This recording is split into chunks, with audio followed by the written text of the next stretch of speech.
Konon kabarnya, Bawi Petak Kaput ini merupakan arwah dari wanita yang meninggal karena dibunuh dan dibuang di daerah itu puluhan tahun silam.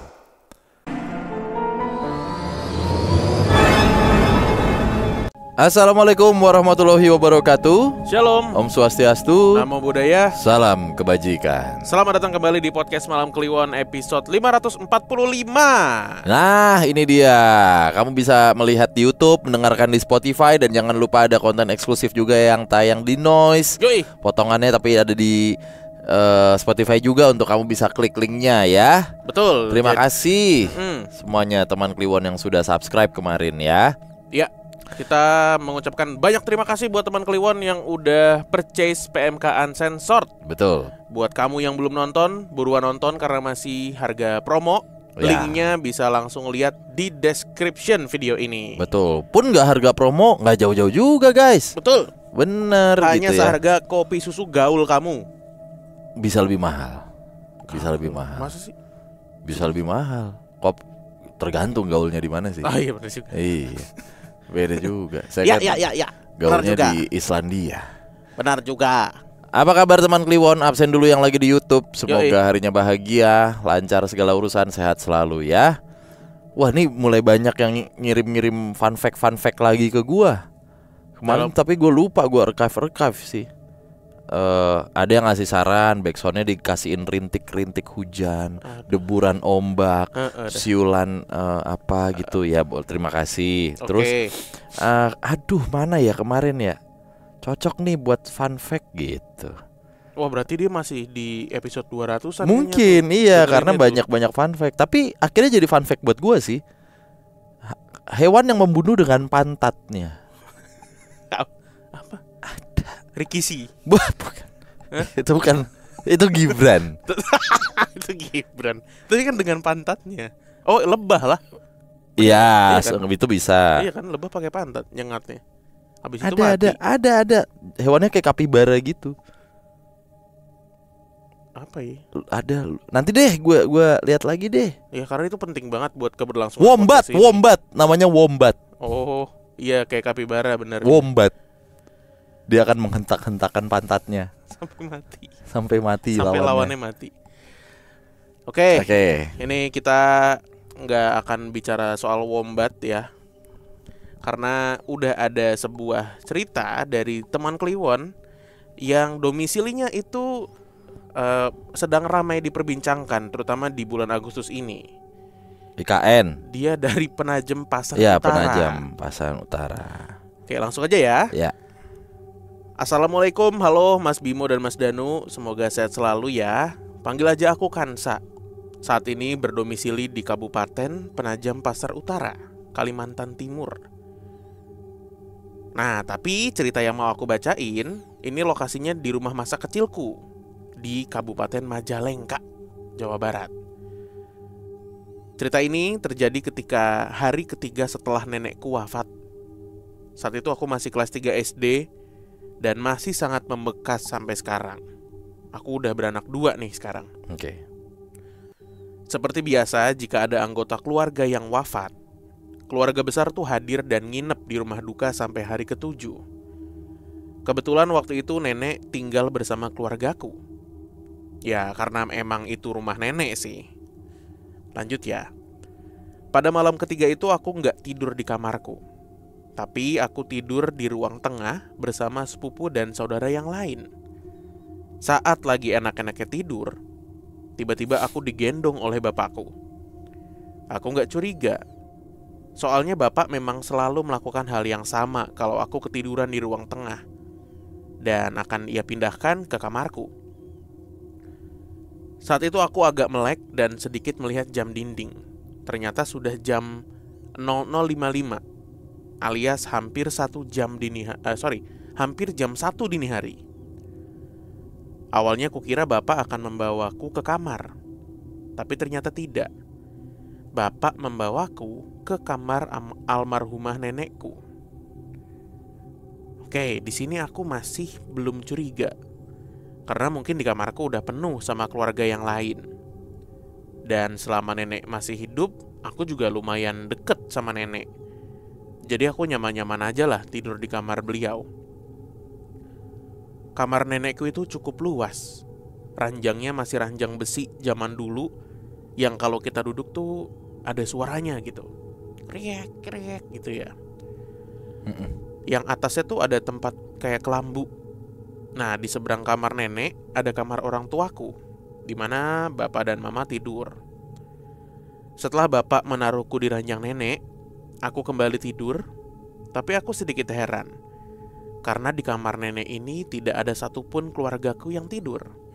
Padahal kamarnya lumayan luas. Akhirnya aku gak peduli karena aku ngantuk. Mendingan aku tidur lagi lah. Beberapa saat kemudian aku dengar ada suara orang lagi masak di dapur. Dan tercium seperti aroma nasi goreng. Kamar nenekku kan sebelahan sama dapur ya.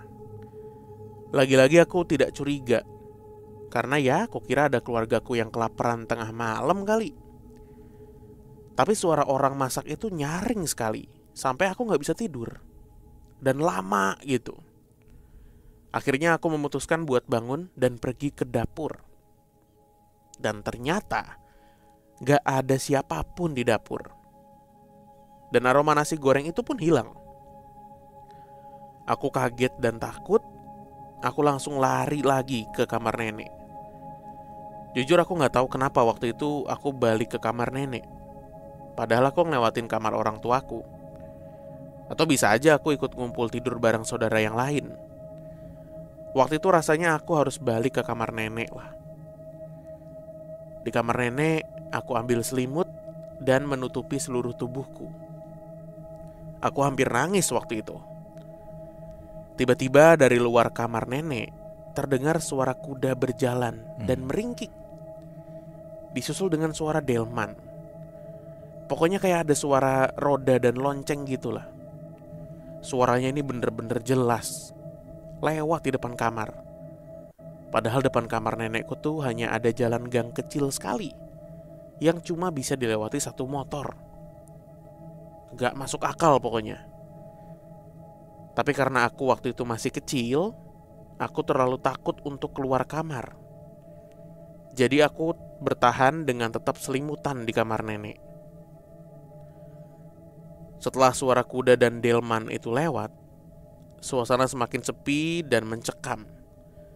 Mungkin karena aku yang sedang ketakutan, aku mulai menangis kecil. Tiba-tiba di luar terdengar suara auman. Ya, betul, suara auman harimau. Waktu itu aku yakin udah gak ada harimau lagi di Pulau Jawa, karena udah tahun 2000-an. Aku mulai nangis agak kenceng. Di pikiranku saat itu aku takut diterkam. Tapi anehnya gak ada seorang pun yang bangun dan datang ke kamar ini. Dan aku masih terlalu takut untuk beranjak. Suara harimau itu makin lama makin kencang dan berat. Aku masih ingat sampai sekarang suaranya. Kemudian suara kuda itu muncul kembali. Terus suara harimau dan kuda bersaut-sautan. Disusul suara orang masak di dapur. Makin kenceng, makin rame. Dan makin banyak suara-suara lain yang aku gak tahu itu apa. Karena waktu itu aku udah ketakutan dan nangis terseduh-seduh. Kemudian tiba-tiba jendela kamar nenek bergetar. Seperti digoyang gempa. Cuma jendelanya aja nih. Suara-suara aneh itu masih tetap ada. Beberapa detik kemudian, nah ini gongnya nih, ranjang nenek yang ku tiduri juga bergetar hebat beberapa detik. Aku hampir jatuh. Lampu kamar tuh tiba-tiba mati hidup. Aku ketakutan, aku teriak, tapi gak ada yang datang.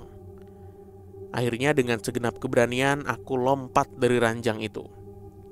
Aku lari ke kamar mama dan bapak juga, lalu tidur di tengah-tengah mereka lah.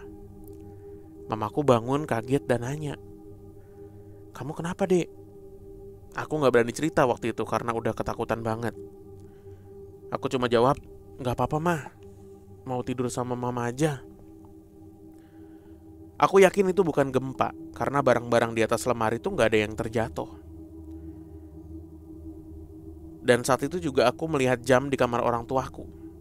Ternyata jam 1 pagi. Kejadian mengerikan itu terjadi cuma 5 menit aja ternyata. Tapi rasanya lama buat aku. Bapakku waktu itu kulihat masih tidur, gak terganggu sama sekali sama kedatanganku yang tiba-tiba. Waktu itu baru kepikiran kenapa bapak pindahin aku ke kamar nenek sampai aku ngalamin hal kayak gitu. Aku pengen tanya ke bapak, tapi aku terlalu takut. Sampai akhirnya bapak meninggal nih tahun 2013. Pertanyaan itu masih belum sempat aku tanyakan. Besoknya orang-orang aktivitas seperti biasa lah, termasuk bapak. Seperti gak terjadi apa-apa. Tapi aku masih sangat ketakutan. Sampai gak berani datang ke kamar nenek tuh bertahun-tahun. Cerita ini aku simpan sampai aku lulus SMA. Bener-bener gak ada yang tahu selain aku sendiri. Akhirnya setelah lulus SMA, aku ceritain kisahku kepada AA-ku nih, yang memang ngerti hal-hal supranatural. Dia juga sering ngeruqyah orang-orang yang membutuhkan. Akhirnya sama AA, rumah kami diruqyah.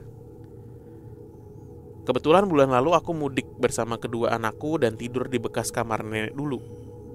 Ranjang itu udah gak ada, diganti sama kasur lantai. Alhamdulillah selama di rumah 2 bulan aku maupun anak-anak gak merasakan atau mengalami hal-hal yang aneh. Kamar itu terasa lebih homey. Segitu aja cerita dari aku, mas-mas kalian. Maaf kalau berbelit dan gak serem ya. Semoga sehat selalu semuanya. Wassalamualaikum. Waalaikumsalam. AA siapa namanya ya? AA ini Rafathar apa?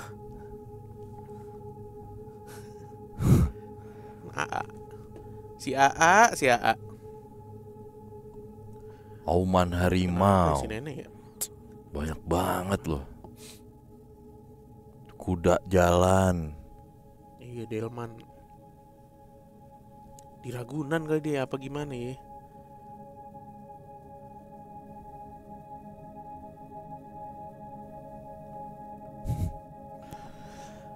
Harimau, kuda, ular, monyet.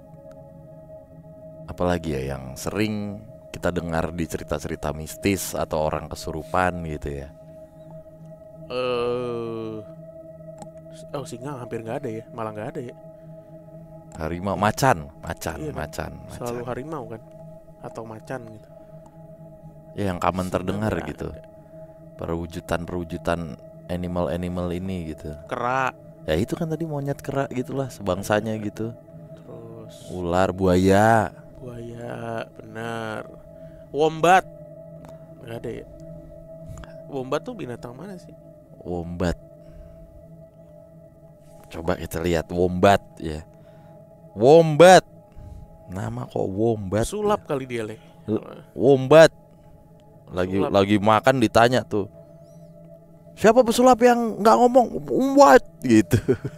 Ribet banget tuh komedinya. Kaget. Kaget gue.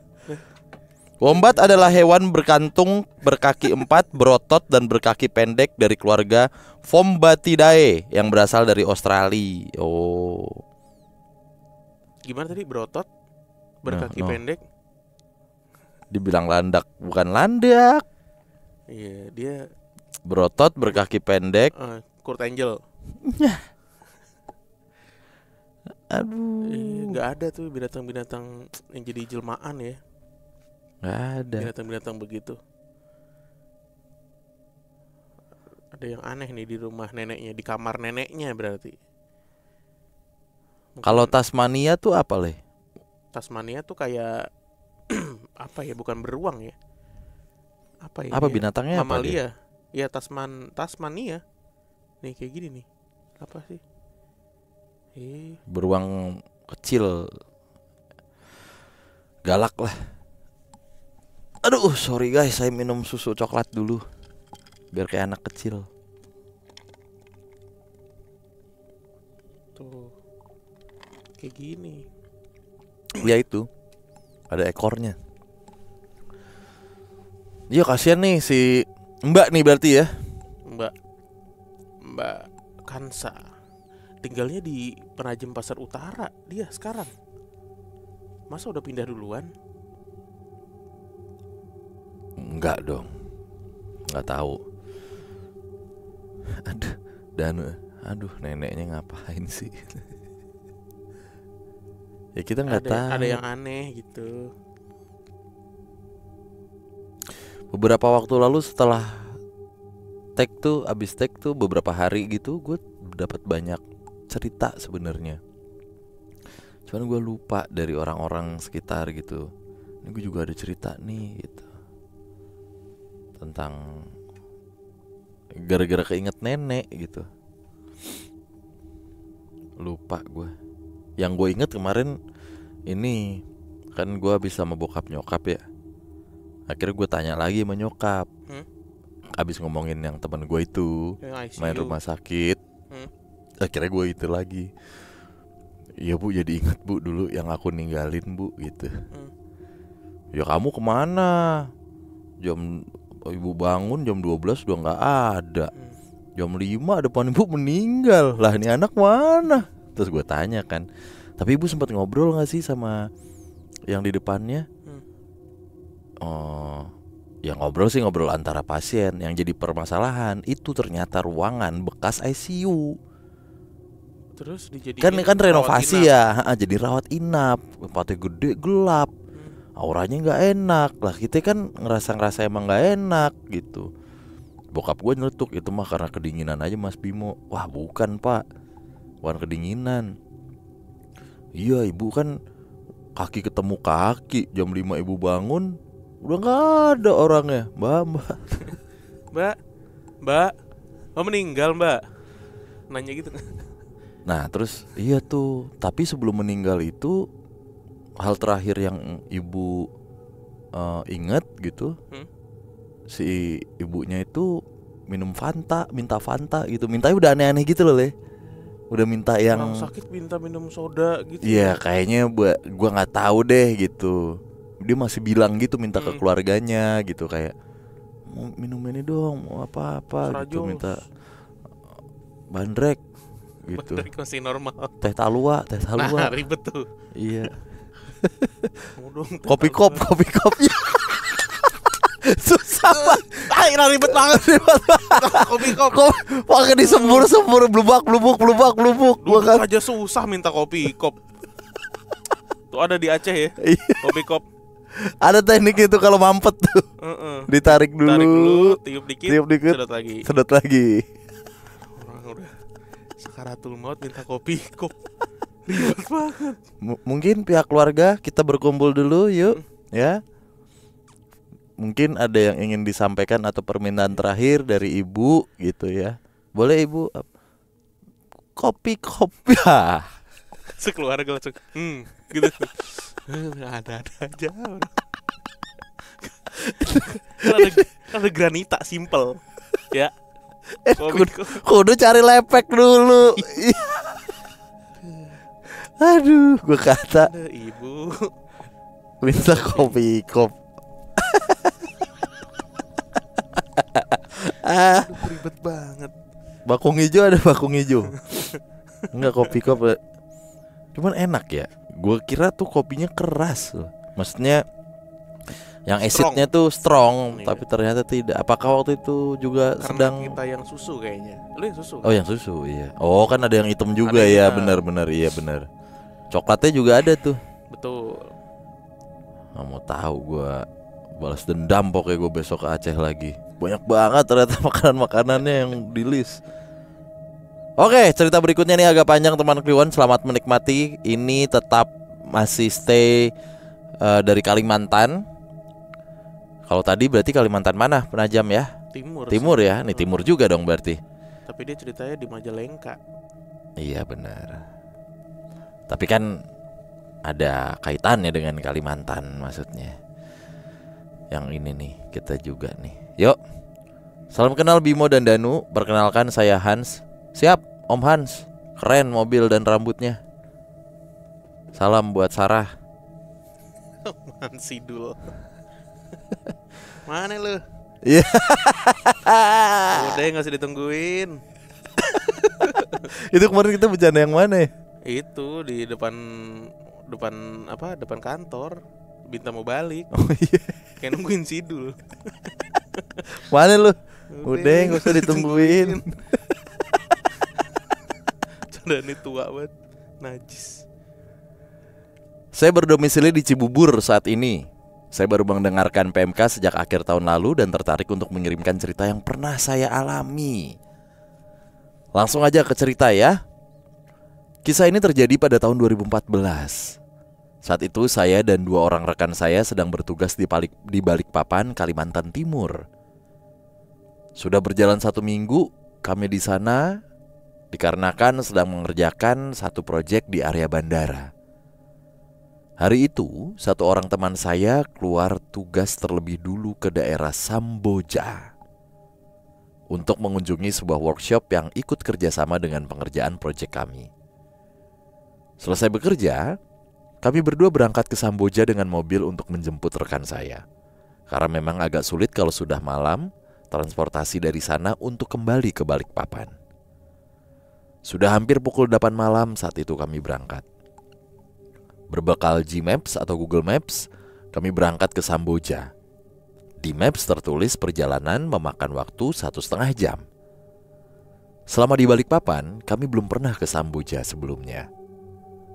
Sehari-hari perjalanan kami hanya dari tempat nginap ke bandara.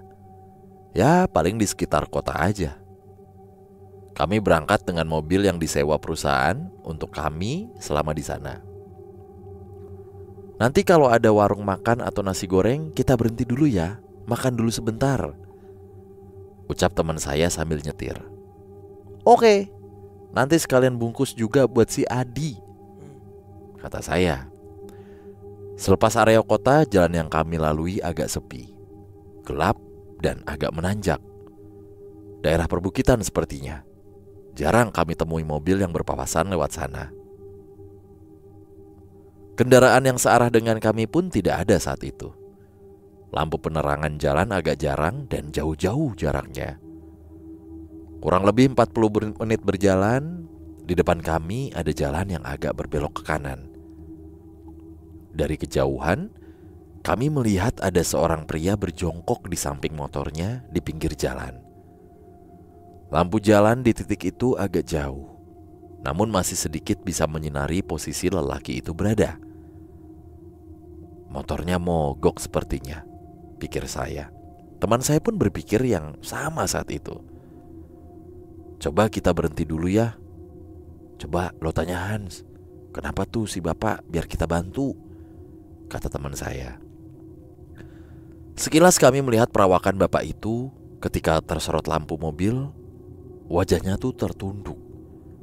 Perawakannya kurus, berjanggot putih, mengenakan kemeja putih yang agak kotor kecoklatan seperti terkena tanah.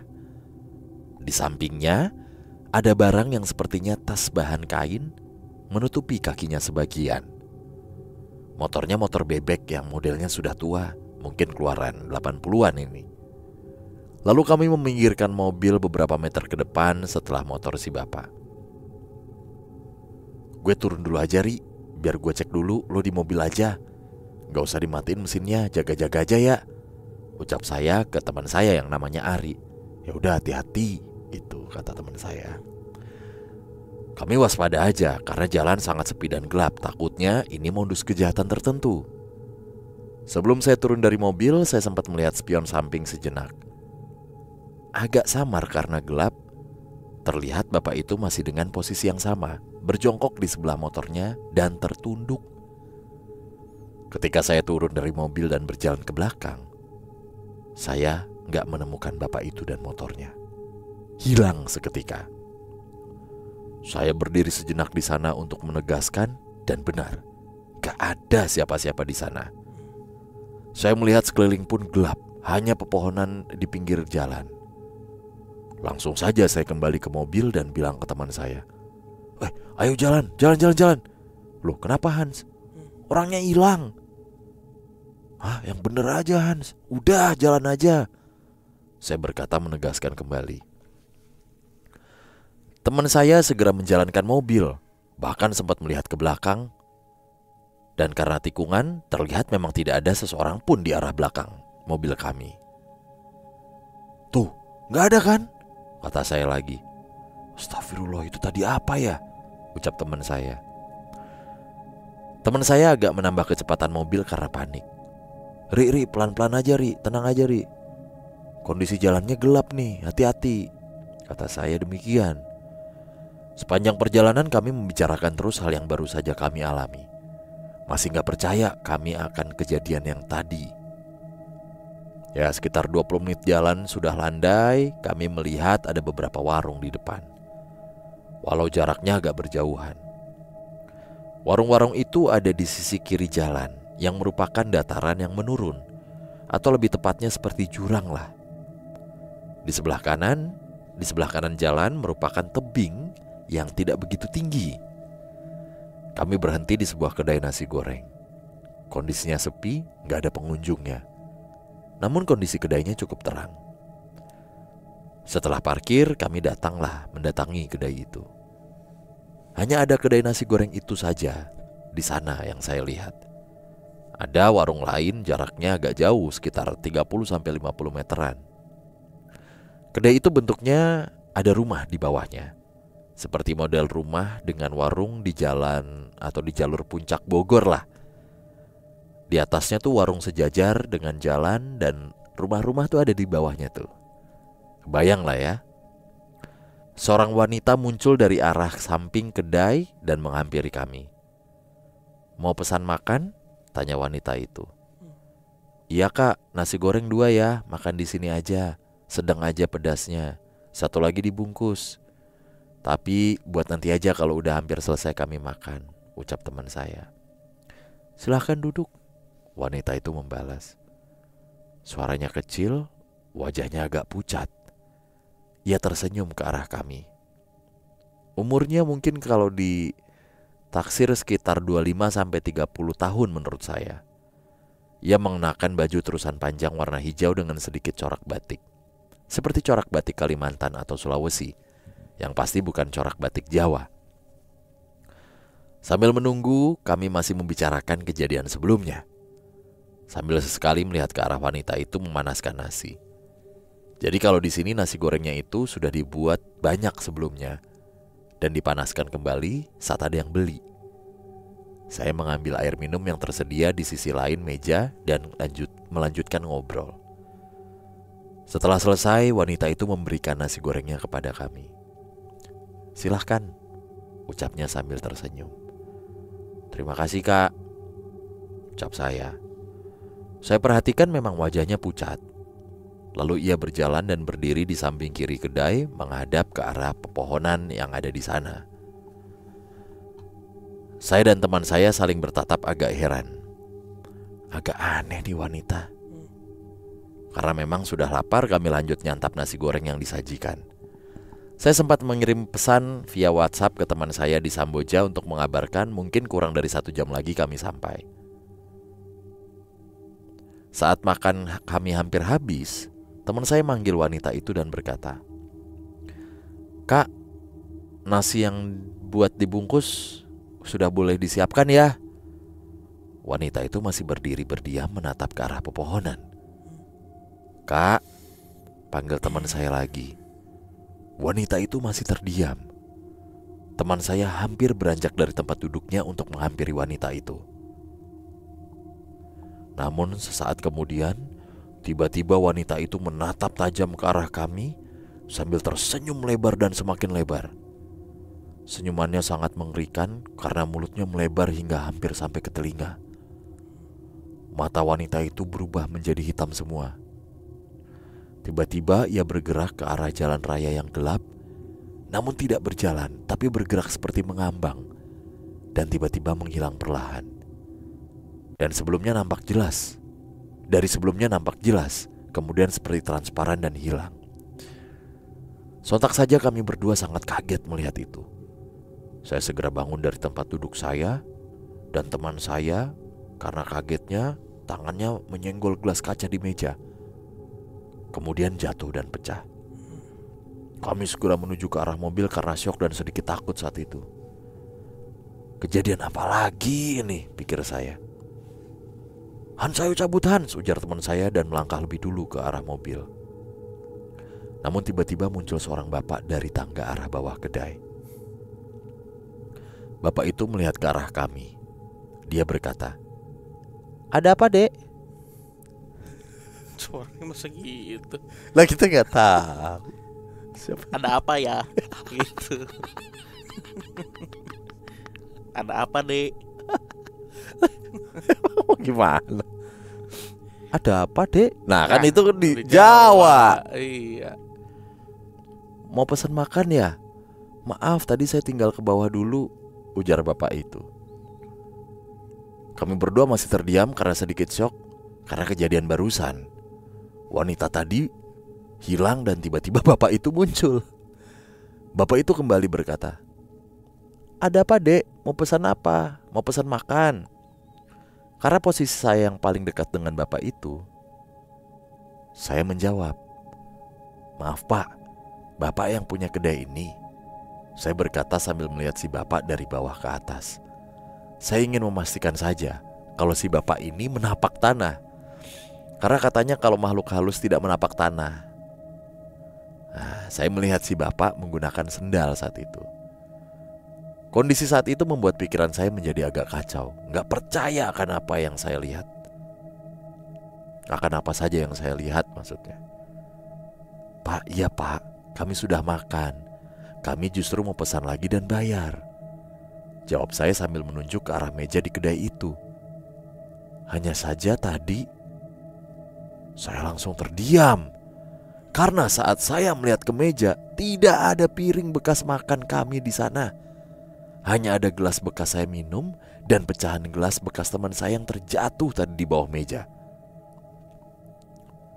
"Sudah makan?" tanya si bapak agak heran. "Iya Pak, tadi kami sudah makan.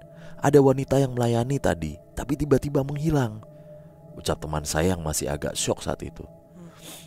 "Ya sudah, sini, duduk sini dulu," ucap si bapak.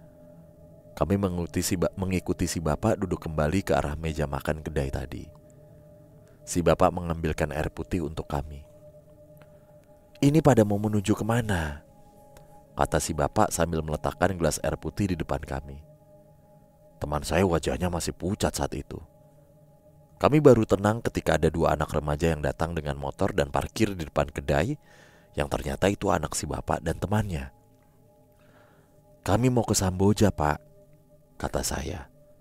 Selanjutnya saya menceritakan kejadian yang baru kami alami saat itu. Setelah mendengar cerita kami, si bapak berkata, "Itu sepertinya bawi petak kaput," ucap si bapak. "Kadang ia menampakkan diri ke beberapa orang yang lewat di daerah sini. Namun sudah lama tidak terdengar lagi penampakannya. Saat ini baru terdengar lagi ceritanya dari orang yang lewat, yaitu kami. Konon kabarnya, bawi petak kaput ini merupakan arwah dari wanita yang meninggal karena dibunuh dan dibuang di daerah itu puluhan tahun silam.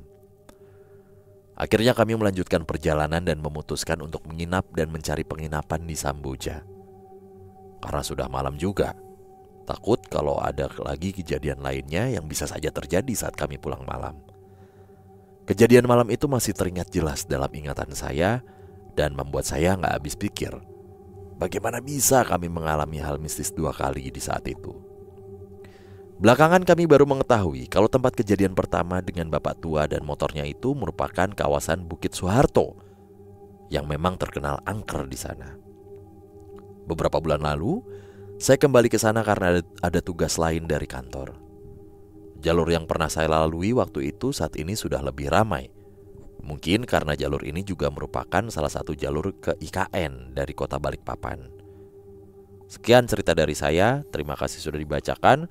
Sukses selalu untuk PMK dan seluruh personilnya. Amin. Terima kasih banyak Mas Hans dari Cibubur. Wah, gila, di cerita ini tadi visualisasi yang ada di kepala gue tuh area dan bangunan warung di Jonggol gitu loh. Kayak gitu gak sih ininya tuh, apa, landscape-nya agak pohon rimbun gitu kan, tinggi-tinggi, terus ada warung-warung kecil. Betul. Penerangannya dikit, jalanannya jelek. Kayak gitu kali ya. Serem banget ini. Dalam satu malam dihadapkan langsung sama 2 peristiwa goib. Kalau yang pertama gak ganggu ya, cuma ceritanya lagi mogok aja gitu. Ya itu common terjadi kalau itu. Nah yang kedua ini nih, yang ngelayanin nasi goreng. Ada apa, Dek? Ada apa, Dek? Mau pesen makan ya? Telat gitu. Aduh. Ya. Ih, panjang Tapi perjalanannya lucu jadinya. juga ya. Nasi Apalnya goreng di lucu? sana. Itu Oh, nasi diangetin. goreng. Iya, tinggal diangetin doang. Sama kayak nasi goreng kambing di Iya, Kebon benar. Siri begitu, Tinggal Pak. diangetin Iya. doang. Jadi pengen makan. Udah ada tuh yang makan satu, nggak nawar-nawarin. Siapa lagi? Ngomong dong. Ayah lu. Dibungkam. Ayah lu. Smackdown doang lu.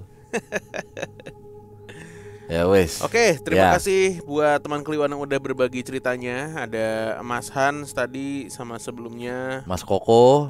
Hans Koko itu lawyer ya. Ya tergantung. Kalau ditambahin satu lagi jadi back.